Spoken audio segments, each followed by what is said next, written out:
Bienvenue sur le podcast de la paye facile. Je suis la narratrice et je suis heureuse de vous présenter les conseils d'Anthony Rocca. Vous pouvez retrouver l'ensemble des conseils à l'adresse la-paye-facile.com. Vous pouvez aussi vous inscrire à la newsletter. La newsletter par mail vous offre tous les jours des conseils et des offres promotionnelles. Sans plus tarder, voici le sujet du jour. Fin de la DPAE sous le flux CFT. Depuis le 1er janvier 2023, les DPAE ne sont plus acceptés sous le flux CFT. Les envois de DPAE sont à faire via le flux API.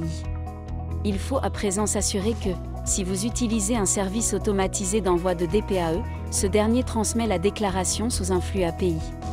En effet, tout comme il n'est plus possible de déclarer une embauche par fax ou par email, il ne sera plus possible d'utiliser les flux CFT. Le logiciel de paye Silae avec l'option Net Entreprise est d'ores et déjà en conformité avec cette nouvelle norme. Pour information, il existe d'autres possibilités de faire la DPAE des nouveaux salariés sans utiliser le logiciel de paye. Utilisez Net Entreprise. Ou bien la faire directement sur le site de l'URSSAF. Rappel sur la DPAE. Pour rappel, la déclaration préalable à l'embauche, DPAE, est une démarche obligatoire qui doit être effectuée par toute entreprise avant de recruter un salarié. Elle permet de déclarer le futur salarié et ses informations administratives et professionnelles auprès des organismes sociaux tels que l'URSSAF.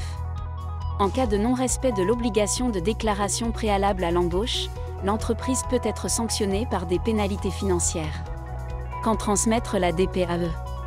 La déclaration doit être réalisée avant l'entrée en fonction du salarié et au plus tôt 8 jours avant le démarrage du salarié. Pour recevoir tous les jours des conseils et des offres promotionnelles pour réussir à devenir gestionnaire de paye, abonnez-vous à la newsletter d'Anthony Rocca.